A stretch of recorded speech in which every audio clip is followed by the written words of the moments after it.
कक्षा 5 का भाइ बहिनीहरूको संयुक्त गीता वाचन कार्यक्रम छ। त्यसको लागि सहजीकरण गरिदिनु हुनको लागि म म्यामहरूलाई अनुरोध गर्दछु। कक्षा 5 अध्याय 1 श्लोक नंबर 1 धर्म क्षेत्रे कुरुक्षेत्रे समवेतायुयुत्सवः मामकाः पाण्डवाश्चैव किम कुर्वत सञ्जय। अध्याय 2 श्लोक नंबर 47 कर्मण्येवाधिकारस्ते मा फलेषु कदाचन मा कर्मफलहेतुर्भुर्मा ते संगोऽस्तु कर्मणि। अध्याय 3 श्लोक नंबर 11 देवान् भावयेतानेन ते देवा भावयन्तु वः परस्परं भावयन्तः श्रेयः परमवाप्स्यथ। अध्याय 4 श्लोक नंबर 13 चातुर्वर्ण्यं मया सृष्टं गुणकर्म विभागशः तस्य कर्तारमपि मां विद्या कर्तारमव्ययम्।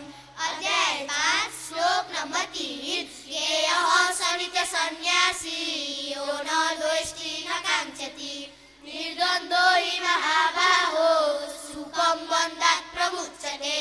अध्याय 6 श्लोक नंबर 5 उद्धरेदात्मनात्मानम् आत्मानमवसादयेत् आत्मैव ह्यात्मनो बन्धुरात्मैव रिपुरात्मनः। अध्याय 7 श्लोक नंबर 3 मनुष्याणां सहस्रेषु कश्चिदेतति सिद्धये एततामपि सिद्धानां कश्चिन् मां वेत्ति तत्त्वतः।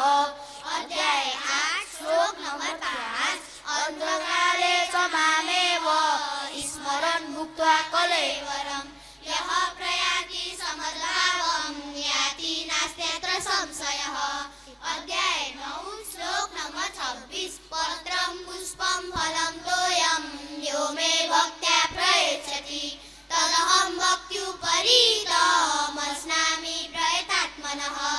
अध्याय 10 श्लोक नंबर 10 तेषां सततयुक्तानां भजतां प्रीतिपूर्वकं ददामि बुद्धियोगं तं येन मामुपयान्ति ते। अध्याय 11 श्लोक नंबर 29 यथा प्रदीप्तं ज्वलनं पतङ्गा विशन्ति नाशाय समृद्धवेगाः तथैव नाशाय विशन्ति लोकास्तवापि वक्त्राणि समृद्धवेगाः। अध्याय 12 श्लोक नंबर 12 श्रेयो हि ज्ञानमभ्यासात् ज्ञानात् ज्ञानं विशिष्यते ज्ञानात् कर्मफलत्यागस्त्यागात् शान्तिरनन्तरम्।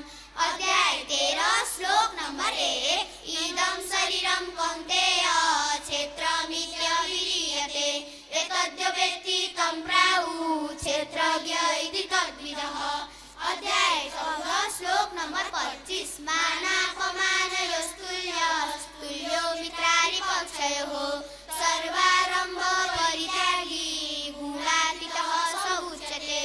अध्याय 15 श्लोक नंबर 7 ममैवांशो जीवलोके जीवभूतः सनातनः मनः षष्ठानीन्द्रियाणि प्रकृतिस्थानि कर्षति।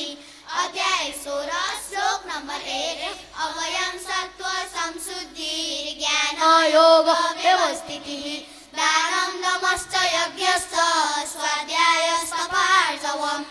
अध्याय 17 श्लोक नंबर 4 यजन्ते सात्विका देवान्यक्षरस्यासि राजसः प्रेतान् भूतगणांस्तान्ये यजन्ते तामसा जनाः। अध्याय 18 श्लोक नंबर 66 सर्वधर्मान् परित्यज्य मामेकं शरणं व्रज अहं त्वा सर्वपापेभ्यो मोक्षयिष्यामि मा शुचः। धन्यवाद। धन्यवाद। साँच्चै नै भाइ बहिनीहरूले राम्रोसँग गीता पाठ गर्नुहुँदो रहेछ। यसको लागि विदुर सरलाई धन्यवाद दिन चाहन्छु।